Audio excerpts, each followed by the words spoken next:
উহুদের যুদ্ধের ময়দানের ঘটনা, রাসূল করিম সাল্লাল্লাহু আলাইহি ওয়াসাল্লামের এই হাদিসটি ওই দিনের ঘটনাটা মুসলিম দ্বিতীয় খণ্ডের ভিতরে আসছে। মুসলিম শরীফ দ্বিতীয় খণ্ডের ভিতরে হাদিসটা আসছে। যুদ্ধের ময়দানের পরিস্থিতি বর্ণনা করতেছেন একজন সাহাবী। তিনি বলতেছেন এই কথা, যুদ্ধ যখন চলমান, বিজয়টা যখন পরাজয়ের দিকে চলে যাচ্ছে, এমন অবস্থায় সাহাবায়ে কেরাম বিক্ষিপ্ত হয়ে গেলেন। সাহাবায়ে কেরাম যুদ্ধের ময়দানে বিক্ষিপ্ত হয়ে গেলেন। আনসার সাহাবায়ে কেরাম ছড়িয়ে পড়লেন, মুহাজির সাহাবায়ে কেরাম যারা ছিলেন তারাও ছড়িয়ে পড়লেন। সেদিন সেই পরিস্থিতিতে মাত্র 7 জন আনসারী সাহাবী রাসূল করিম সাল্লাল্লাহু আলাইহি ওয়াসাল্লামের সাথে ছিলেন। রাসূল করিম সাল্লাল্লাহু আলাইহি ওয়াসাল্লামের শ্বশুর আবু সুফিয়ান, যিনি তখনও পর্যন্ত মুসলমান হন নাই, সে আবু সুফিয়ান কাফিরদের লিডার ছিলেন, নেতৃত্ব দিচ্ছিলেন। তিনি লক্ষ্য করে দেখলেন রাসূল করিম সাল্লাল্লাহু আলাইহি ওয়াসাল্লামের আশেপাশে যারা ছিলেন তারা ছড়িয়ে পড়ছে, মাত্র কয়েকজন মানুষ তার দিকে আছে, তার সঙ্গে আছে। এটিকে সুবর্ণ সুযোগ মনে করে আবু সুফিয়ান বাহিনী তৈরি করে, বিশেষ বাহিনী তৈরি করে রাসূল করিম সাল্লাল্লাহু আলাইহি ওয়াসাল্লামের উপর আক্রমণকে লক্ষ্য করে সামনের দিকে আসা আরম্ভ করল। রাসূল করিম সাল্লাল্লাহু দেখলেন মাত্র 7 জন সাহাবী তারা রাসূলের সাথে আছেন, বাকি সাহাবায়ে কেরাম সেখানে উপস্থিত নেই। বিক্ষিপ্ত আকারে এক একজন এক এক জায়গায় প্রতিরোধের ব্যবস্থা করতেছেন। এই পরিস্থিতিতে কাফেররা যখন আগে বাড়তেছে, রাসূল করিম সাল্লাল্লাহু আলাইহি ওয়াসাল্লাম তখন বললেন, কে আসো আগে বাড়ো, কে আসো আগে বাড়ো, কাফেরদের প্রতিরোধ থেকে, কাফেরদের আক্রমণ থেকে রক্ষা করো, আমি নবী মুহাম্মদ জান্নাতের দায়িত্ব নিয়ে নিলাম। যখন রাসূল করিম সাল্লাল্লাহু আলাইহি ওয়াসাল্লাম জবানে মুবারক থেকে আওয়াজটা শুনলেন, শোনার সাথে সাথে একজন সাহাবী আগে বাড়লেন। তরবারির আঘাত এখন সেই সাহাবীর শরীরে আসতেছে, কাফেরদের তীরের আঘাত তার শরীরে আসতেছে, শরীর ক্ষতবিক্ষত হয়ে যাচ্ছে। সম্মিলিত আক্রমণ ওই সাহাবাদের উপর আসলো, সাহাবীর উপরে আসলো। সাহাবী সব সহ্য করে যাচ্ছেন, কিন্তু রাসূলের দিকে কাউকে আগে বাড়তে দিচ্ছেন না, রাসূল করিমের দিকে কাউকে আগে বাড়তে দিচ্ছেন না। চারদিক থেকে তিনি প্রতিরোধ করতেছেন, রাসূলকে রক্ষা করার চেষ্টা করতেছেন। দেখতে দেখতে শরীর ক্ষতবিক্ষত হয়ে গেল, শরীরের অঙ্গগুলো কেটে গেল, রক্ত ঝরা আরম্ভ হলো। রক্ত শূন্যতার ভিতরে এই সাহাবী মাটিতে পড়ে গেলেন, দুনিয়া থেকে বিদায় হয়ে গেছেন। যতক্ষণ পর্যন্ত জীবিত রাসূল করিম সাল্লাল্লাহু আলাইহি ওয়াসাল্লামের দিকে আগে বাড়ার জন্য কাউকে দেন নাই, কোনো কাফেরকে আগে বাড়ার জন্য দেন নাই, বরং তিনি সর্বশক্তি দিয়ে রাসূলকে হেফাজত করার চেষ্টা করলেন। এই সাহাবী যখন ইন্তেকাল করলেন, শহীদ হয়ে গেলেন, কাফেররা সেই লাশকে মারিয়ে যখন সামনে আসতেছে, এমন অবস্থার ভিতরে রাসূল আবার বললেন, কে আসো আগে বাড়ো, জান্নাতের জিম্মাদার আমি নিয়ে নিলাম। রাসূল করিম সাল্লাল্লাহু আলাইহি ওয়াসাল্লাম এই কথা শোনার সাথে সাথে আরেকজন আনসারী সাহাবী আগে বাড়লেন, তিনিও প্রতিরোধের দেওয়াল তৈরি করার চেষ্টা করলেন। তরবারি নিজের শরীরে নেওয়া আরম্ভ করলেন, আঘাত নেওয়া আরম্ভ করলেন। একের পর এক আঘাত আসতেছে, শরীর থেকে ক্ষত বিক্ষত হচ্ছে, রক্ত ঝরে যাচ্ছে। তিনিও মাটিতে লুটিয়ে পড়লেন। জীবিত থাকা অবস্থায় পর্যন্ত একজন কাফেরকেও সামনে আসার সুযোগ দেওয়া হয়নি, তিনিও দুনিয়া থেকে চলে গেলেন। রাসূল করিম সাল্লাল্লাহু আলাইহি ওয়াসাল্লামের দিকে কাফেররা আগে বাড়তেছে, রাসূল আবার ঘোষণা দিলেন, কে আসো আগে বাড়ো, জান্নাতের জিম্মাদারি নিয়ে নিলাম। একে একে 7 জন সাহাবী শহীদ হয়ে যাচ্ছেন। কাফেররা একের পর এক আগে বাড়তেছে, আর প্রতিরোধ করা হচ্ছে তাদেরকে। সাহাবীরা ইন্তেকাল করে ফেলছেন। এই তো একজন শহীদ হয়ে গেলেন, দ্বিতীয় জন শহীদ হয়ে গেলেন, তৃতীয় জন শহীদ হয়ে গেলেন, চতুর্থ জন শহীদ হয়ে গেলেন, পঞ্চম জন শহীদ হয়ে গেলেন, ষষ্ঠ সাহাবী শহীদ হয়ে গেলেন, সপ্তম সাহাবী প্রতিরোধ করতেছেন, তিনিও শহীদ হয়ে যাচ্ছেন, মাটিতে লুটিয়ে পড়বেন। অন্যান্য সাহাবায়ে কেরামরা চলে আসলেন, রাসূলকে বেষ্টন করে সেখান থেকে পিছনে নিয়ে গেলেন। মুআজ্জাজ হাজরিন, রাসূল করিম সাল্লাল্লাহু আলাইহি ওয়াসাল্লামকে কি পরিমাণ ভালোবাসলে, কি পরিমাণ মহব্বত থাকলে নিজের জীবন বিসর্জন দিয়ে রাসূল করিম সাল্লাল্লাহু আলাইহি ওয়াসাল্লামকে রক্ষা করা যেতে পারে, রাসূল করিম সাল্লাল্লাহু আলাইহি ওয়াসাল্লামকে হেফাজত করা যেতে পারে, রাসূল করিম সাল্লাল্লাহু আলাইহি ওয়াসাল্লামকে বাঁচানো যেতে পারে। নিজের জীবনের উপরে রাসূলকে ভালোবাসলেই কেবলমাত্র এটা সম্ভব হতে পারে, এছাড়া এটা কখনো সম্ভবপর হতে পারে না। মুখে কাউকে হয়তো ভালোবাসি এই শব্দটা ব্যবহার করা যেতে পারে, এটা শুধু একটা শব্দই হতে পারে কখনো কখনো, কিন্তু সত্যিকার অর্থে নিজের জীবনের চেয়ে বেশি পরিমাণে ভালোবাসা এটা মুখের বস্তু নয়, বরং এটা হৃদয় দিয়ে ভালোবাসলে, সর্বোচ্চ পর্যায়ের ভালোবাসলে তখনই এটা সম্ভবপর হতে পারে। সাহাবায়ে কেরাম রাদিয়াল্লাহু তাআলা আনহুম রাসূল করিম সাল্লাল্লাহু আলাইহি ওয়াসাল্লামকে বেশি পরিমাণ ভালোবাসছিলেন, যার কারণে জীবন দিয়ে দিলেন। নিজের সামনে আরেকজন শহীদ হয়ে যাচ্ছে, ক্ষত বিক্ষত হচ্ছে, রক্ত গড়িয়ে পড়তেছে, রক্ত শূন্যতার কারণে মাটিতে লুটিয়ে পড়তেছেন, এরপরও জীবন দিয়ে দিচ্ছেন, কিন্তু একজন সাহাবীও পিছনে আসতেছেন না। জীবন দিয়ে রাসূল করিম সাল্লাল্লাহু আলাইহি ওয়াসাল্লামকে ভালোবাসলেন। যখন অর্থের প্রয়োজন হতো, সাহাবায়ে কেরাম রাদিয়াল্লাহু তাআলা আনহু সবকিছুকে উজাড় করে দিয়ে দিতেন, সবকিছুকে উজাড় করে দিয়ে দিতেন। সেই তাবুকের যুদ্ধের ময়দান, ইসলামের ইতিহাসে সেই জিহাদটা ছিল অত্যন্ত কঠিন একটা মুহূর্তে। রাসূল করিম সাল্লাল্লাহু আলাইহি ওয়াসাল্লামের জীবনের সর্বশেষ জিহাদ ছিল তাবুকের জিহাদ। সেই জিহাদটা রাসূল করিম সাল্লাল্লাহু গিয়েছিলেন 1 লক্ষ খ্রিস্টানদের বিপক্ষে। রাসূল করিম সাল্লাল্লাহু এই যুদ্ধ ইতিপূর্বে ইসলামের বিপক্ষে এত বেশি পরিমাণ সৈনিক কোথাও জমা হয় নাই। রাসূল করিম সাল্লাল্লাহু জানতে পারলেন তাবুক নামক এলাকার ভিতরে 1 লক্ষ খ্রিস্টান জমা হয়েছে। এত বেশি পরিমাণ সৈনিক, যদি তারা মদিনার উপর আক্রমণ করে বসে, মদিনা রক্ষা করা যাবে না, মদিনা ইসলামের রাষ্ট্রটাকে রক্ষা করা যাবে না। রাসূল করিম চিন্তার মধ্যে পড়ে গেলেন। মদিনা থেকে এটাই ছিল দূরবর্তী সফর, মদিনার থেকে এই সফরটাই ছিল সবচেয়ে দূরবর্তী। এর আগেও রাসূল করিম সাল্লাল্লাহু আলাইহি ওয়াসাল্লাম বিভিন্ন জিহাদের ময়দানে গিয়েছেন, রাসূল করিম সাল্লাল্লাহু বিভিন্ন জিহাদের ময়দানে গিয়েছেন, এত দূরবর্তী আর কোনো জিহাদের ময়দানে যান নাই। এটাই ছিল সবচেয়ে দূরবর্তী সফর রাসূল করিমের জীবনে। সাহাবায়ে কেরাম এর আগেও কুরবানি দিয়েছেন। যুদ্ধের ময়দানে জাতুর রিকা জিহাদের ময়দান, রাসূল করিমের সাথে সাহাবায়ে কেরাম হাঁটতেছিলেন, পাগুলো বাহন ছিল না, খাবারের অভাব ছিল, উট জবে করে খাওয়া হয়েছে, বাহনের স্বল্পতা ছিল। সাহাবায়ে কেরাম একে একে পর্যায়ক্রমে 10 জন, কোন বর্ণনা আসছে একটা বাহনে 3 জন উঠতেন, পর্যায়ক্রমে তারা উঠতেন। এত বেশি পরিমাণ কষ্ট ছিল সাহাবায়ে কেরামের। চলতে গিয়ে পা ক্ষত বিক্ষত হয়ে গেছে। সাহাবায়ে কেরাম সেই পাকে রক্ষা করার জন্য কাপড় দিয়ে পট্টি বাঁধতেন, রক্ত যেন না পড়ে, পা যেন ক্ষত বিক্ষত অবস্থা ওনারা চলতে পারেন। জিহাদের নামে হয়ে গেছে জাতুর রিকা। সাহাবায়ে কেরাম কষ্ট করছেন, কিন্তু এই তাবুকের যুদ্ধের ময়দানে কঠিন পরিস্থিতি চলে আসলো। রাসূল করিম পেরেশানের মধ্যে পড়ে গেলেন। এই যুদ্ধের জন্য কিভাবে প্রস্তুতি গ্রহণ করা যেতে পারে, কিভাবে এই যুদ্ধের জন্য প্রস্তুতি গ্রহণ করা যেতে পারে। রাসূল করিম সাহাবায়ে কেরামের সাথে পরামর্শ করলেন। সৈন্য বাহিনী তৈরি হলো, 30,000 সৈনিক বাহিনী মুসলমানদের একত্রিত হলো। এই বিশাল সৈন্যবাহিনী দূরবর্তী সফরে যাবেন, বাহনের প্রয়োজন, খরচের প্রয়োজন, অর্থনৈতিক সমস্যা। এখানে রাসূল করিম সাহাবায়ে কেরামকে উদ্বুদ্ধ করলেন। সাহাবায়ে কেরাম উদ্বুদ্ধিত হলেন। উদ্বুদ্ধ হওয়ার পরে এখন সাহাবায়ে কেরাম রাদিয়াল্লাহু তাআলা আনহু ওনারা এখন দাঁড়ানো আরম্ভ করলেন। একজন দাঁড়াচ্ছেন, সহযোগিতার হাতকে বাড়িয়ে দিলেন। এমন তো অবস্থায় হযরত উসমান গনি রাদিয়াল্লাহু তাআলা দাঁড়িয়ে পড়লেন। হযরত উসমান গনি রাদিয়াল্লাহু তাআলা দাঁড়াইলেন। উসমান গনি রাদিয়াল্লাহু তাআলা বলেন, হে আল্লাহর নবী, 30,000 মানুষ জিহাদের ময়দানে যাওয়ার জন্য প্রস্তুত হয়েছে। তাদের জন্য বাহনের প্রয়োজন, খাবারের প্রয়োজন, অর্থনৈতিক সহযোগিতার প্রয়োজন। হে আল্লাহর নবী, আমি 30,000-এর মধ্য থেকে 1/3 10,000 মানুষের জিম্মাদার আমি নিয়ে নিলাম। তাদের বাহনের ব্যবস্থা আমি করব, তাদের খাবারের ব্যবস্থা আমি করব, তাদের প্রয়োজনগুলো আমি পূরণ করার জন্য চেষ্টা করব। মুআজ্জাজ হাজরিন, সেই মজলিসে বসা ছিলেন যখন রাসূল করিম সাল্লাল্লাহু আলাইহি ওয়াসাল্লাম দানের ব্যাপারে আলোচনা করতেছিলেন। সেখানে বসা ছিলেন আবু বকর রাদিয়াল্লাহু তাআলা আনহু, সেখানে বসা ছিলেন উসমান গনি রাদিয়াল্লাহু তাআলা আনহু, সেখানে বসা ছিলেন আলী রাদিয়াল্লাহু তাআলা আনহু, অন্যান্য সাহাবায়ে কেরাম ছিলেন, উমর রাদিয়াল্লাহু তাআলা ছিলেন। উঠে চলে গেলেন হযরত উমর ফারুক রাদিয়াল্লাহু তাআলা আনহু। কিছুক্ষণ পর আসলেন হযরত উমর ফারুক রাদিয়াল্লাহু তাআলা আনহু। যখন হযরত উমর ফারুক রাদিয়াল্লাহু তাআলা আসলেন, আসার পরে রাসূলের কাছে কিছু বস্তু নিয়ে আসলেন। রাসূল করিম সাল্লাল্লাহু আলাইহি ওয়াসাল্লাম দেখলেন বড় একটা পুটলির ভিতরে, কাপড়ের ভিতরে কিছু পেঁচিয়ে নিয়ে আসছেন উমর। রাসূল করিম জিজ্ঞেস করলেন, উমর, এই যুদ্ধের ময়দানে ব্যয় করার জন্য তুমি কি নিয়ে আসছো? ইনফাক ফি সাবিলিল্লাহ, আল্লাহর রাস্তায় খরচের জন্য তুমি কি নিয়ে আসছো?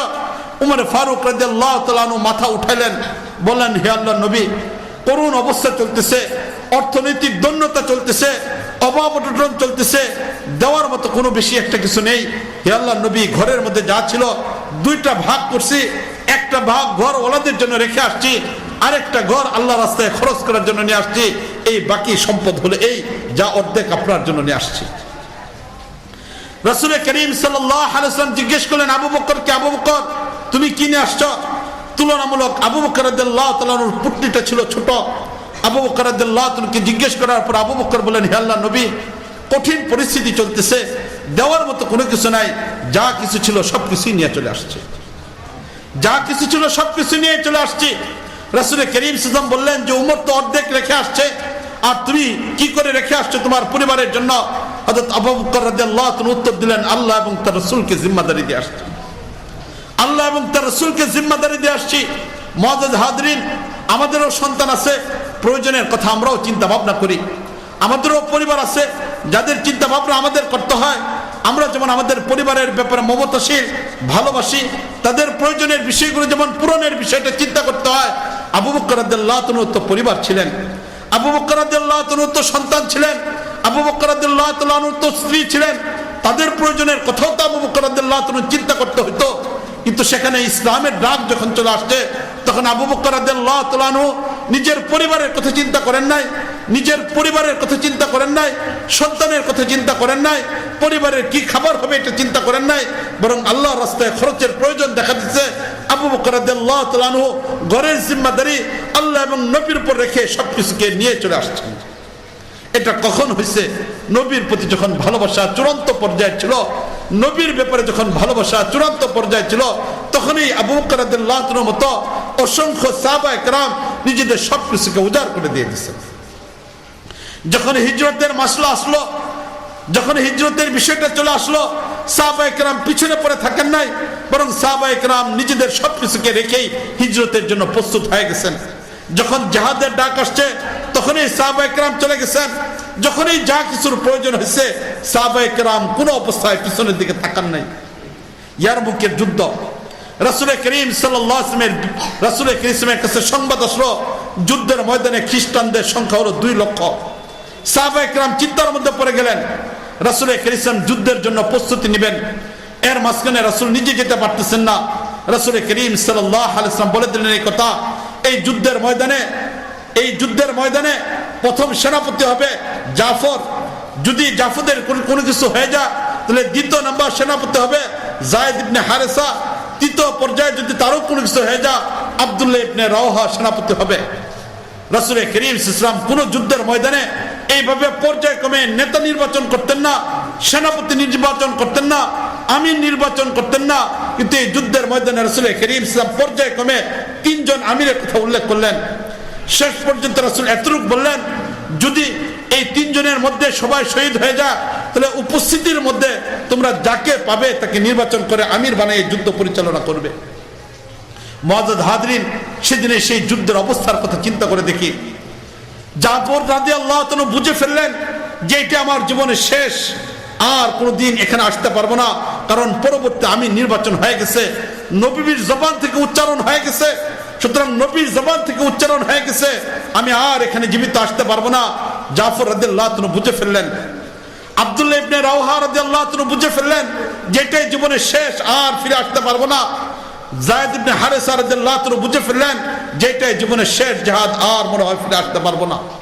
মুআজ্জাজ হাজরিন, জাফর রাদিয়াল্লাহু তাআলা 25 বছরের যুবক, ঘরে সুন্দর স্ত্রী, 23 বছরের সুন্দর স্ত্রী, পরিবারের জন্ম নিচ্ছে 4টা বাচ্চা। এখন চিন্তা করে দেখেন, জাফর রাদিয়াল্লাহু তাআলা বুঝে ফেললেন এটাই জীবনের শেষ যুদ্ধ, বিদায় নিয়ে যাচ্ছেন, এটাই শেষ বিদায়। বাবা হিসেবে সন্তানের চেহারা আর দেখা যাবে না, স্ত্রীর চেহারাটা আর দেখা যাবে না, আর আত্মীয় স্বজনের কাছে আসা যাবে না। কিন্তু জাফর রাদিয়াল্লাহু তাআলা এটা বুঝার পরেও যুদ্ধের ময়দানে প্রস্তুত নিয়ে নিছেন। যায়েদ ইবনে হারেসা রাদিয়াল্লাহু তাআলা বুঝে ফেললেন এটাই জীবনের শেষ, এটাই জীবনের শেষ, আর আসা যাবে না। তিনিও বুঝে ফেললেন, তিনিও যুদ্ধের ময়দানে রওনা দিয়ে দিলেন। কাফেলা রওনা হয়ে গেল বৃহস্পতিবার বিকালবেলা। কাফেলা রওনা হয়ে গেল বৃহস্পতিবার বিকালবেলা। কাফেলা যাচ্ছে, কিছু দূর মদিনার বাইরে চলে গেলেন। আরেকটু আগে বললেন, সেই 3 অধিনায়কের ভিতরে, 3 সেনাপতির ভিতরে, 3 আমিরের ভিতরে আরেকজন আমির হলেন আব্দুল্লাহ ইবনে রাওহা। তিনি আস্তে আস্তে আগে বললেন, জাফর রাদিয়াল্লাহু তাআলা মূল সেনাপতি, তার কাছে গেলেন, গিয়ে বললেন যে জাফর, রাসূল করিম সাল্লাল্লাহু আলাইহি ওয়াসাল্লামের স্বাভাবিক নিয়ম হলো যুদ্ধের ময়দানে একজন সেনাপতিকে নিযুক্ত করা, কিন্তু এই যুদ্ধের জন্য রাসূল 3 জন সেনাপতি নিযুক্ত করছেন। এরপর আবার রাসূল এই কথা বললেন যে পর্যায়ক্রমে তারা শহীদ হয়ে গেলে তোমরা যুদ্ধের ময়দানে উপস্থিত কাউকে সেনাপতি নির্বাচন করবে। এর ইঙ্গিত হলো এটাই আমাদের শেষ বিদায়, এটি আমাদের শেষ বিদায়। সুতরাং আমার মনের মধ্যে একটা আগ্রহ জন্ম নিচ্ছে, আমার হৃদয়ের মধ্যে একটা আগ্রহ জন্ম নিল। আজকে বৃহস্পতিবার, রাসূল করিম সাল্লাল্লাহু আলাইহি ওয়াসাল্লাম রাতের বেলা বয়ান করবেন, আগামীকাল ফজরের নামাজ রাসূল করিম পড়াবেন, জুমার নামাজ রাসূল করিম সাল্লাল্লাহু আলাইহি ওয়াসাল্লাম পড়াবেন। এটাই স্বাভাবিক নিয়ম। এই হিসাবে আমি একজন যুবক মানুষ, তরুতাজা ঘোড়া আমার কাছে আছে, সুতরাং দ্রুতগামী ঘোড়া যেহেতু আমার কাছে আছে, তাই তুমি যদি আমাকে অনুমতি দাও, আজকের রাত্রটা আমার জীবনের শেষ রাত্র, নবীর সুহবতে থাকার সর্বশেষ সুযোগ এটাই, নবীর পিছনে নামাজ পড়ার সর্বশেষ সুযোগ এটাই, নবীর পিছনে জুমা নামাজ পড়ার সর্বশেষ সুযোগ এটাই। এরপর আর কোনোদিন জুমা নামাজ পড়তে পারবো না, রাত্রি যাপন করতে পারবো না, নবীকে নয়ন ভরে আর দেখতে পাবো না। এটা আমার জীবনের সর্বশেষ অবস্থা। তাই তুমি যদি আমাকে অনুমতি দাও, কাফেলা আগে বাড়তে থাকো, আমি আগামীকাল জুমার নামাজ পড়ে চলে আসবো।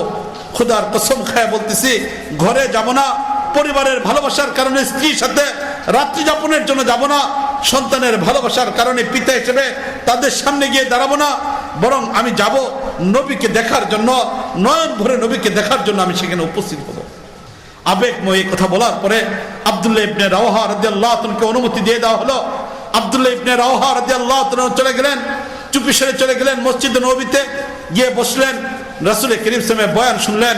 রাসূল করিম সাল্লাল্লাহু দেখেন নাই, উনি রাসূলকে দেখলেন, নয়ন ভরে দেখলেন। মসজিদে নববীতে রাত্রি কাটালেন, ফজরের নামাজ পড়লেন। ফজরের নামাজ পড়ার পরে যখন রাসূল করিম সাল্লাল্লাহু আলাইহি ওয়াসাল্লাম সাহাবায়ে কেরামের দিকে তাকিয়ে বসলেন, দূর থেকে তাকিয়ে দেখলেন দূরে বসা আছে আব্দুল্লাহ ইবনে রাওয়াহা রাদিয়াল্লাহু তাআলা আনহু।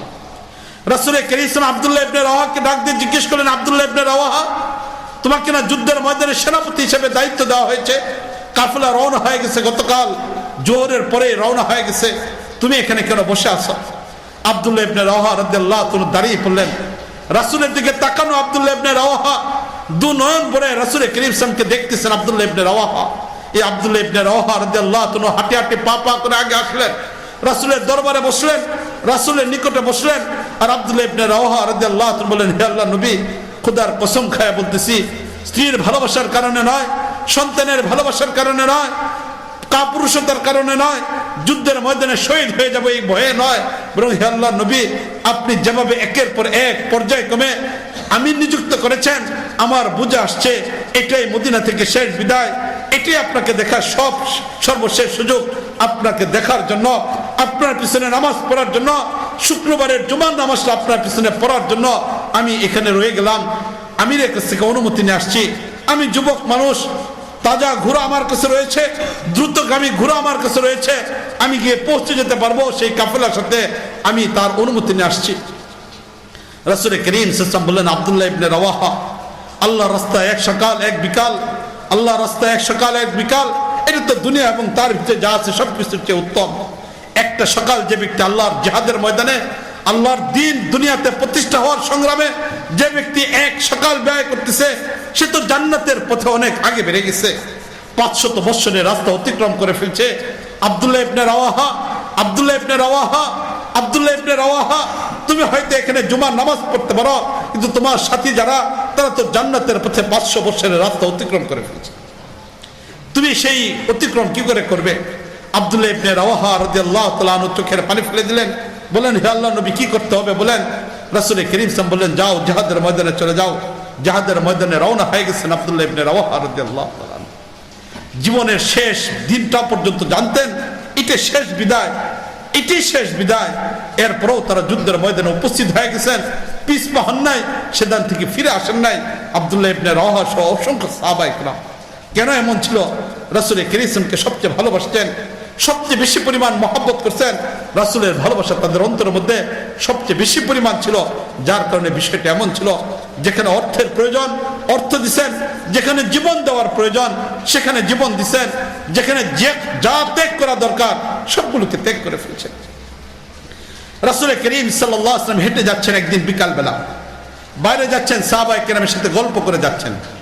পথি মাঝে রাসূল করিম সাল্লাল্লাহু আলাইহি ওয়াসাল্লাম দেখলেন একটা পাকা বিল্ডিং তৈরি হচ্ছে, একটা পাকা বিল্ডিং তৈরি হচ্ছে। রাসূল করিম ইসলামের বাড়ির সামনে দাঁড়াইলেন, দাঁড়ানোর পরে রাসূল করিম সাল্লাল্লাহু সেখান থেকে চলে গেলেন। রাসূল করিম চলে গেলেন, শুধু জিজ্ঞেস করলেন বাড়িটা কার, আর কোনো কিছু জিজ্ঞেস করেন নাই।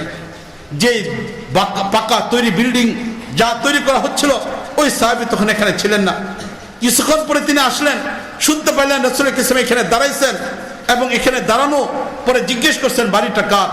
রাসূলের কথায় তিনি বুঝে ফেললেন পাকা বিল্ডিং তৈরি হোক, রাসূল এটা পছন্দ করেন নাই। সাহাবী তখন বললেন, এই কথা নবীর কথার দ্বারা যদি এটা বুঝে এসে থাকে, তাহলে আর অপেক্ষা করার দরকার নাই, বিল্ডিং তৈরি করার দরকার নাই, সাহাবায়ে কেরাম তখন ওই সাহাবী নিজেকে একের পর এক ইটগুলোকে ভেঙে ফেলালেন। যে ঘরটাকে নবী অপছন্দ করছেন সেই ঘর আমি তৈরি করতে পারি না, সেই ঘর আমি তৈরি করতে পারি না। রাসূল মুখে উচ্চারণ করেন নাই, রাসূল কারীম শুধু বললেন এই কথা। এটা কার? রাসূলের জবানে একটু অপছন্দের ভাব চলে আসছে। সাহাবী নিজে তৈরি করা, অর্থ ব্যয় করা বিল্ডিংটা শেষ পর্যন্ত ভেঙে ফেলছেন। আর একটু আগে বাড়তেছেন, রাস্তার মধ্যে আরেক সাহাবীর সাথে সাক্ষাৎ। তার হাতে স্বর্ণের তৈরি করা একটা আংটি, স্বর্ণের একটা আংটি ব্যবহার করা। রাসূল কারীম সাল্লাল্লাহু আলাইহি ওয়াসাল্লাম নিষেধ করেছিলেন স্বর্ণের আংটি ব্যবহার করা হারাম। হয়তো এই সাহাবী জানতেন না, এই জন্য এই সাহাবী ব্যবহার করছেন। রাসূল কারীমের সাথে সাক্ষাৎ, মুসাফা করলেন, রাসূল দেখে ফেললেন। রাসূল কারীম হাত থেকে নিজে সে আংটিটা বের করে মাটিতে ফেলে দিলেন। সাহাবী দাঁড়িয়ে আছেন, রাসূল বিদায় হয়ে চলে গেছেন। কিছুক্ষণ পর অন্যরা আসলো, এই কথা বলল যে নবী তোমার হাত থেকে আংটিটা ফেলে দিছে। এই আংটিটা পুরুষের জন্য ব্যবহার করা হারাম, নারীরা তো ব্যবহার করতে পারে।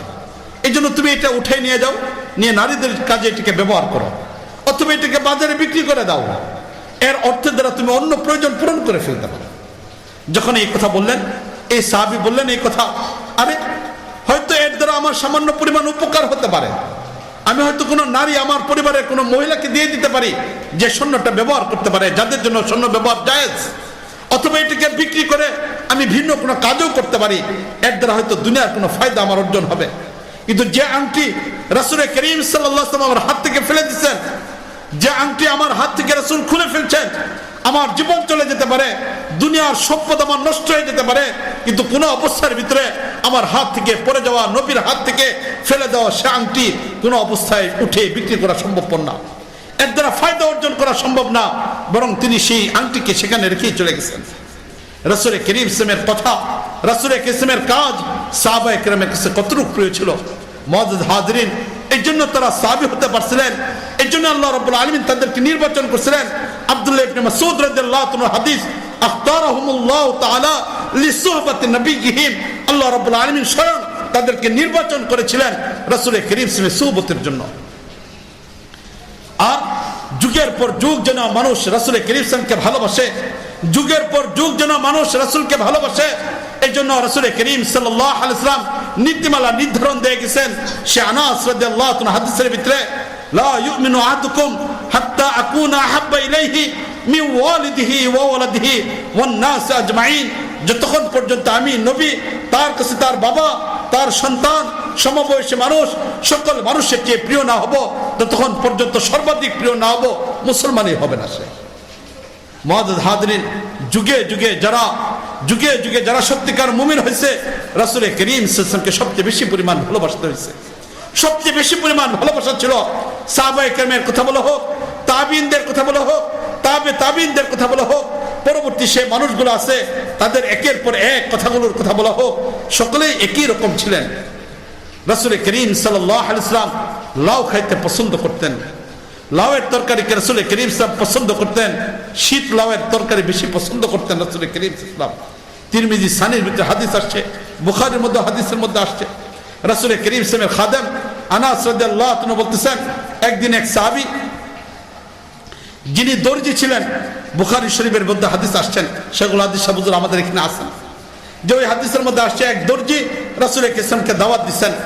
সেই দর্জির বাড়িতে রাসূল কারীম গেছেন। সেই দর্জি রাসূল কারীমের জন্য তরকারি ব্যবস্থা করছেন, লাউয়ের তরকারি শুকনা গুস্তুর দ্বারা রান্না করছেন, যেটাকে আমাদের দেশে শুটকি বলা হয়, গুস্তুর শুটকি বলা হয়। তাহলে রাসূল কারীমের জন্য কাদির শব্দটা আসছে শুকানো গুস্তু। রাসূল কারীমের জন্য শুকনা গুস্তুর দ্বারা লাউয়ের তরকারি রান্না করছেন। যখন রাসূল কারীমের জন্য লাউয়ের তরকারি রান্না করছেন গুস্তুর সাথে, আনাস রাদিয়াল্লাহু তাআলা বলেন, আমি রাসূল কারীমের দিকে লক্ষ্য করে দেখলাম রাসূল কারীম সাল্লাল্লাহু আলাইহি ওয়াসাল্লাম পাত্রের ভিতরে প্রথম তো চামচ দিয়ে অথবা যে কোনো ভাবে সেই লাউগুলো তুলে তুলে খাইছেন। শেষ পর্যন্ত যখন চামচ দিয়ে তুলানো যায় না, পাত্রের ভিতরে হাত ঢুকাই দেওয়া লাউয়ের টুকরাগুলোকে রাসূল পছন্দের সাথে ভালোবাসা খাইতেছিলেন। তাহলে রাসূল কারীম সাল্লাল্লাহু আলাইহি ওয়াসাল্লাম এখানে লাউ খাইতেছেন। আনাস রাদিয়াল্লাহু তাআলা বলেন, সেদিন থেকে আমার কাছে পছন্দনীয় হয়ে গেছে, নবী লাউকে পছন্দ করেন, আমি আনাসও সেদিন থেকে লাউকে পছন্দ করা আরম্ভ করছি। তাহলে রাসূল কারীম সাল্লাল্লাহু আলাইহি ওয়াসাল্লামের খাদেম আনাস এই কথা বলতেছেন, রাসূল কারীম লাউ খাইছেন। তাই কেউ যদি রাসূলকে ভালোবাসে লাউ খা, সুন্নত হবে, নবীর ভালোবাসা হবে। এটা এমন একটা সুন্নত, তবিও যদি চায় তাহলে খাওয়া যাবে, না চাইলেও খাওয়া যাবে না। কেউ ভালোবেসে যদি খাইতে চায় তাহলে খেতে পারবে, কোনো অসুবিধা নেই, না খেলেও কোনো অসুবিধা নেই। তবে ঘৃণা করা যাবে না, লাউকে অপছন্দ করা যাবে না। ইমামে আবু ইউসুফ রহমতুল্লাহ আলাই, ইমামে আবু ইউসুফ রহমতুল্লাহ আলাই একদিন এক মজলিসে বসা, তিনি সেই লাউয়ের তরকারি দিয়ে খাবার খাচ্ছেন, লাউয়ের তরকারি দিয়ে খাবার খাইতেছেন। এমন অবস্থার ভিতরে এক ব্যক্তি আসলো, আসার পরে উনি ডাক দিলেন যে আসো আমার সাথে খাবার খেতে বসো। এই ব্যক্তি জিজ্ঞেস করলেন যে আপনি কি দিয়ে খাচ্ছেন? বলছেন লাউ দিয়ে খাচ্ছি। বলতেছেন আমি লাউটাকে পছন্দ করি না। সাথে সাথে আবু ইউসুফ বললেন তুমি এখানে বসো, তরবারি দিয়ে তোমার গর্দানকে মুড়ে দিই, তরবারি দিয়ে তোমার গর্দানকে আমি উড়িয়ে দিব। আমার নবী যে জিনিসটাকে পছন্দ করে আর তুমি সেই জিনিসটাকে পছন্দ করো না, আর তোমার বেঁচে থাকার কোনো অধিকার নাই। তাহলে মুআজ্জাজ হাজরিন, নবীর ভালোবাসা এটা কেমন ছিল একটু চিন্তা করে দেখেন। আমি যখন দারুল দেওবন্দের ছাত্র, দারুল দেওবন্দে থাকা অবস্থায় আমার উস্তাদ মোহতারাম আরশাদ মাদানী দামাত বরকাতুহুম, যার কাছে তিরমিজি সানি পড়েছি, এই হাদিসটা অন্যান্য কিতাবের মধ্যে আছে। তিরমিজি সানিতে যখন পড়তেছিলাম, হযরত তখন এই কথা বলছিলেন, আরশাদ মাদানী দামাত বরকাতুহুম, যে আমার আব্বাজান কুতুবে আলেম শেখুল ইসলাম মাদানী রহমতুল্লাহ আলাইহির কথা বলতেছিলেন। আরশাদ মাদানী সাহেব আমাদের ঘন্টার ভিতরে কুতুবে আলম শেখুল ইসলাম মাদানী রহমতুল্লাহ আলাইহির আলোচনা করতেছিলেন এইভাবে, যে মাদানী রহমতুল্লাহ আলাইহি তো এইভাবে সময় কাটাতেন যে পরিবারের জন্য বাজার করার সময়টা পর্যন্ত পাইতেন না। মৌলানা জাকারিয়া রহমতুল্লাহ আলাইহি যিনি ফাজাইলে আমাল লিখছেন, শেখ জাকারিয়া রহমতুল্লাহ আলাইহি, ওনাকে জিজ্ঞেস করা হলো মাদানী কেমন ছিল একটু বলেন তো দেখি, মাদানী কেমন ছিল একটু বলেন তো দেখি। তখন শেখ জাকারিয়া রহমতুল্লাহ আলাইহি মাদানীর পরিচয় দিয়েছেন এইভাবে, মাদানী তো ও হে জিনকা এক পা রেল পে হে আর এক পা জেল পে হে। মাদানী তো হলো ওই, মাদানী তো হলো ওই ব্যক্তি যার একটা পা গাড়ির মধ্যে থাকে, যিনি বিভিন্ন জায়গায় সফরের মধ্যে কাটাই দিতেছেন, দিন এবং ইসলামের যখন যেখানে প্রয়োজন সফর করতেছেন, একের পর এক সফর করতেছেন। আবার কখনো দেশ স্বাধীনতার জন্য আন্দোলন করতেছেন, আর ব্রিটিশরা ওনাকে জেলখানায় বন্দি করতেছে। তাই মাদানীর একটা পা জেলখানার মধ্যে থাকে, একটা পা সফরের মধ্যে রেলের মধ্যে থাকে, এক পা রেল এক পা জেল। এইভাবেই তো মাদানীর জিন্দেগি, এক পা রেল পে হে এক পা জেল পে হে। এটাই ছিল আমাদের আকাবিরদের বৈশিষ্ট্য। কুতুবে আলম শেখুল ইসলাম মাদানী রহমতুল্লাহ আলাইহি যে বলতেছেন আরশাদ মাদানী দামাত বরকাতুহুম, যে মাদানী রহমতুল্লাহ আলাইহি তো বাজার করার সুযোগ পাইতেন না। তবে আব্বাজানকে লক্ষ্য করে দেখতাম, যদি সপ্তাহ 15 দিন পরে বাজার করার লেগে দোকানে যাইতে পারছেন, সময় বের করতে পারছেন, তাহলে তিনি যাইতেন, যাওয়ার পরে লাউ কিনে নিয়ে আসতেন, লাউ নিয়ে আসতেন। পরিবারের মানুষকে বলতেন এই কথা যে তোমরা ইচ্ছে হলে খাইতেও পারো না খাইতে পারো, কিন্তু আমার জন্য লাউয়ের তরকারিটাকে ব্যবস্থা করো, আমার জন্য লাউয়ের তরকারি ব্যবস্থা করো। মাদানী রহমতুল্লাহ আলাইহি কথা বলে দিতেন পরিবারের মানুষকে। আরশাদ মাদানী বলতেছেন যে কখনো এমন হয় নাই যে আব্বাজান বাজারে গেছেন কিন্তু লাউ কিনে আনেন না, এটা কখনো হয় নাই। নবী খাইতেন, এই জন্য পছন্দ করে উনিও এটাকে বাজার থেকে কিনে নিয়ে আসতেন। তাহলে আমাদের বড়রা যারা ছিলেন, রাসূল করিম যা যা পছন্দ করতেন সেগুলোকে পছন্দ করতেন। রাসূল করিম সাল্লাল্লাহু আলাইহি ভালোবাসাটা ওনাদের অন্তরের মধ্যে সবচেয়ে বেশি পরিমাণ ছিল। নবীর ইজ্জতকে রক্ষা করতে গিয়ে প্রয়োজনে জীবন পর্যন্ত দিয়ে দিতেন, কোনো ধরনের পিছপা তারা হইতেন না, কোনো ধরনের পিছপা হইত না। 1930 খ্রিস্টাব্দের কথা, দেশ এখনো পর্যন্ত বিভক্ত হয় নাই, ভারত বাংলাদেশ পাকিস্তান আলাদা রাষ্ট্র হয় নাই, সবগুলো একই রাষ্ট্রের সাথে অন্তর্ভুক্ত। এমন অবস্থার ভিতরে এক ব্যক্তি একটা বই লিখলো, যে বইয়ের নাম রঙ্গিলা মোহাম্মদ রঙ্গিলা রাসূল, এই শিরোনামে একটা বই লিখলো। এবং এই বইটা লেখার পরে একজন হিন্দু তিনি এই বইটা লিখলেন। লেখার পরে এখন বইটার ভিতরে রাসূল করিম সাল্লাল্লাহু আলাইহি ওয়াসাল্লাম সম্পর্কে অশ্লীল বাক্য ব্যবহার করা হলো। কোন প্রকাশক এই বইটা প্রকাশ করতে চায় না। এমন অবস্থার ভিতরে রামপাল নামে এক ব্যক্তি তিনি এই বইটাকে প্রকাশ করে ফেললেন। যখন বইটা প্রকাশ হলো, প্রকাশ হওয়ার পরে লেখক নিজের পরিচয় দেয় নাই, কিন্তু প্রকাশক নিজের পরিচয় দিছে, রামপাল নিজের পরিচয় দিছে। যখন এই বই প্রকাশিত হলো, যেখানে রাসূল করিম সাল্লাল্লাহু আলাইহি সাল্লামের রাসূল ইসলামকে নিয়ে কটূক্তি করা হয়েছে, এই বিষয়গুলো যখন এখানে লেখা হলো, এমন অবস্থার ভিতরে উলামায়ে কেরাম এটা নিয়ে আন্দোলন করা আরম্ভ করলেন, বিভিন্ন জায়গায় বিবৃতি দেওয়া আরম্ভ করলেন, সভা সমাবেশ করা আরম্ভ করলেন। এই সমাবেশ হইতে হইতে বর্তমান পাকিস্তান অঞ্চলের শিয়ালকুট নামক এলাকায় মসজিদের যিনি খতিব সাহেব ছিলেন, তিনিও এরকম ভাবে মসজিদের জুমার বয়ান দিলেন। যখন শুক্রবার জুমার বয়ান দিলেন, বয়ানের ভিতরে উপস্থিত মানুষ ছিল, এদের মধ্যে একজন কাঠ মিস্ত্রি, একজন কাঠ মিস্ত্রি ইমাদউদ্দিন যার নাম ছিল, তিনি সেই বয়ানের মধ্যে উপস্থিত ছিলেন। তিনি সেই মজমার ভিতরে বয়ানের ভিতরে উপস্থিত ছিলেন। তিনি এই বিষয়টাকে শুনলেন। শোনার পরে তার বন্ধুর সাথে আলোচনা করলো। আলোচনা করার পরে তখন তিনি বললেন এই কথা যে আমি তো সিদ্ধান্ত নিয়ে ফেলছি, এক জটিল সিদ্ধান্ত নিয়ে ফেলছি। জিজ্ঞেস করা হলো কি সিদ্ধান্ত নিলা? তখন তিনি বললেন যে এই নবী দুনিয়াতে না আসলে আল্লাহ রাব্বুল আলামিন দুনিয়ার কোনো কিছুকে সৃষ্টি করতেন না, যার ব্যাপারে স্বয়ং আল্লাহ রাব্বুল আলামিন কোরআনে কারীমের মধ্যে ঘোষণা করছেন ওয়া রাফা'না লাকা যিকরাক, হে নবী তোমার আলোচনাকে সবচেয়ে মর্যাদা দেওয়া হয়েছে। সেই নবীর ব্যাপারে যে সমালোচনা করে পৃথিবীতে তার বেঁচে থাকার অধিকার নেই। হয়তো সে মারা যাবে অথবা আমি মারা যাব, এই দুইটা থেকে কোনো একটা হইতে হবে। অপর বন্ধু বললো এই কথা, আমি তো এই সিদ্ধান্ত নিছি, কে কার্য সম্পাদন করবে? দুই বন্ধু পরামর্শ করা লটারি দিলেন। লটারির মাধ্যমে 3 বার লটারি দেওয়া হলো। ইমাদউদ্দিনের নামটা উঠে আসলো। ইমাদউদ্দিনের নাম যখন উঠে আসলো, ইমাদউদ্দিন কিছুদিন আগে বিয়ে করছেন। ঘরে পরিবারের মধ্যে স্ত্রী আছে। স্ত্রীর সাথে রাতের বেলা আলোচনা করলেন যে তোমাকে পেয়ে আমি খুশি, তুমিও মনে হয় আমাকে পেয়ে খুশি, এই পরিবারের মানুষগুলোর সাথে তুমি থাকতে চাও কিনা? বললো যে হ্যাঁ আমি থাকতে চাই। বললো আমার যদি কোনো কিছু হয়ে যায়, আমার ছোট ভাইকে বিয়ে করে তুমি এই পরিবারের কাছে থেকে যাবে। পরিবারের মানুষগুলোর কাছ থেকে বিদায় নিলেন, চলে আসলেন। তখন তার সীমানা ছিল না, চলে আসলেন সেই প্রকাশকের সন্ধান করে শেষ পর্যন্ত কলিকাতা পর্যন্ত চলে আসলেন। কলিকাতা পর্যন্ত আসলেন এবং এখানে আসার পরে তিনি প্রকাশকের দোকান দেখলেন। দেখার পরে এরপরে তিনি সিদ্ধান্ত নিলেন যে তাকে হত্যা করা হবে, তাকে শেষ করে দেওয়া হবে। তরমুজ বিক্রি করত, তরমুজের গাড়ির নিচে, তরমুজের নিচে একটা তরবারি কিনে, ছুরি কিনে সেখানে গোপন করে রেখে দিল। প্রকাশক কখন আসবে এটাকে তালাশ করা আরম্ভ করলো। শেষ পর্যন্ত যখন সেই প্রকাশক আসলো, উপস্থিত জনতার সামনে গিয়ে তাকে শহীদ করে, তাকে মেরে ফেললো, তাকে দুনিয়া থেকে বিদায় করে দিয়ে সেই রামপালকে হত্যা করে ফেললো। এখন এই উন্মুক্ত তরবারি নিয়ে, রক্ত মাখা তরবারি নিয়ে পুলিশের সামনে গিয়ে উপস্থিত। এরপরে মুসলমানরা চিন্তার মধ্যে পড়ে গেল, পুলিশ গ্রেফতার করলো।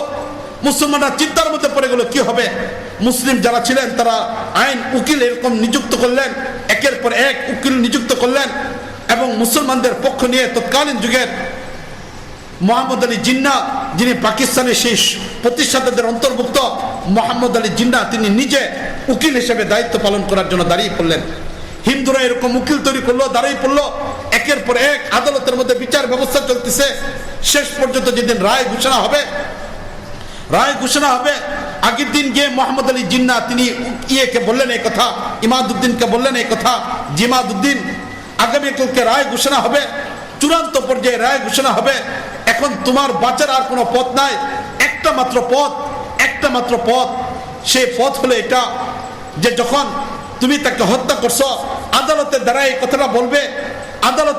কথাটা বলবে যে আমার ধর্মীয় অনুভূতিতে আঘাত করার কারণে আমি ভারসাম্য ঠিক রাখতে পারি নাই, তাই ভারসাম্যহীন অবস্থার ভিতরে আমি তাকে হত্যা করে ফেলছি। তুমি যদি শুধু এতটুকু স্বীকারোক্তি দাও, তাহলে আমি তোমাকে রক্ষা করে ফেলতে পারবো, তোমাকে আমি বাঁচানোর জন্য চেষ্টা করতে পারবো এবং তুমি তোমার স্ত্রীর কাছে যেতে পারবে, পরিবারের মানুষের কাছে যেতে পারবে, আত্মীয় স্বজনের সাথে তুমি থাকতে পারবে। তুমি তো হত্যাকারীকে, সেই কুলঙ্গারকে হত্যাই করে ফেলছ, তোমার জীবনটা রক্ষা পেয়ে যাবে। যখন একের পর এক অন্যরাও বলতেছেন, অন্য যারা ছিলেন তারাও বলতেছেন, এমন অবস্থার ভিতরে শেষ পর্যন্ত সেই ইমাদউদ্দিন বললেন এই কথা যে আমি কি করে বলবো এই কথা। গতকালকে রাত্রে, আজকে তোমরা এই প্রস্তাব নিয়ে আসছো, গতকালকে রাত্রে রাসূল করিম সাল্লাল্লাহু আলাইহি ওয়াসাল্লামকে আমি স্বপ্ন দেখছি। গতকালকে রাত্রে রাসূল করিম সাল্লাল্লাহু আলাইহি ওয়াসাল্লামকে আমি স্বপ্ন দেখেছি। রাসূল করিম সাল্লাল্লাহু আলাইহি ওয়াসাল্লাম আমার যেদিন ফাঁসি হবে সেদিনের ইফতারিটা রাসূলের সাথে করতে হবে, এই দাওয়াত রাসূল আমাকে দিয়ে রাখছেন। রাসূল করিম সাল্লাল্লাহু আলাইহি ওয়াসাল্লাম আমাকে দাওয়াত দিয়ে রেখেছেন। সুতরাং আমি তোমাদের মিথ্যা কথা অথবা তোমাদের এই ভারসাম্যহীন কথা বলে আমি নবীর সাথে ইফতারি করে বাদ দিতে পারি না। মুআজ্জাজ হাজিরিন, ইসলামের বিপক্ষে যারা ছিল তারা বারংবার রাসূল করিম সাল্লাল্লাহু আলাইহি ওয়াসাল্লামের ব্যাপারে আপত্তি তুলেছে, ইসলামের উপর আঘাত করেছে। কিন্তু মুসলমানদের ভিতরে এক দল মর্জে মুদাহিদ সবসময় ছিল, যারা নিজেদের সবকিছুর উপরে নবীর ভালোবাসাকে প্রাধান্য দিয়েছে, ইসলামকে প্রাধান্য দিয়েছে, যার কারণে ইসলামের বিপক্ষে শত্রুরা তারা মাথা উঁচু করে দাঁড়াইতে পারে নাই। হযরত আনাস রাদিয়াল্লাহু তাআলা আনহু থেকে আরেকটা হাদিস, সালাসুন মান ওয়াজাদা ফীহিন্না ওয়াজাদা হালাওয়াতাল ঈমান, তিনটা গুণ যদি কোনো ব্যক্তির ভিতরে পাওয়া যায় তাহলে সে ব্যক্তি ইমানের স্বাদ পেয়ে ফেলবে। আর কোনো ব্যক্তি হৃদয়ের মধ্যে যদি ইমানের স্বাদ চলে আসে, পৃথিবীর কোনো ব্যক্তি তাকে থামাইতে পারবে না। ঠিক না বলেন? এটা এক নম্বর বস্তু আল্লাহ এবং তার রাসূলকে সবচেয়ে বেশি পরিমাণ ভালোবাসা। দ্বিতীয় নম্বর, কোনো ব্যক্তিকে ভালোবাসবে একমাত্র আল্লাহর জন্য ভালোবাসবে। তৃতীয় নম্বর, ইসলাম ধর্মটাকে সবচেয়ে বেশি পরিমাণ আপন করে নিবে। জাহান্নাম আগুন থেকে বাঁচার পরে আগুনে যাওয়াটাকে যেমন ঘৃণা করে, আগুনে কেউ পুড়তে চায় না, ঠিক ইসলাম গ্রহণ করার পরে ইসলামকে বেশি মহব্বত করবে, ইসলামকে যেন ছেড়ে না দেয়। এই তিনটা গুণ যদি কারো ভিতরে পাওয়া যায়, ইমানের স্বাদ পাবে। আর এই পরিস্থিতিতে ইমানের স্বাদ তৈরি করার জন্যই আমাদের এই বিষয়গুলোর ভিতরে এক নাম্বার কাজ হবে ইমানকে মহব্বত করা। ইসলাম কোন কোন কাজ করলে ইমান মজবুত হয়, ইমান শক্তিশালী হয়, এই কাজগুলোকে জেনে আমল করে হলো এক নাম্বার কাজ।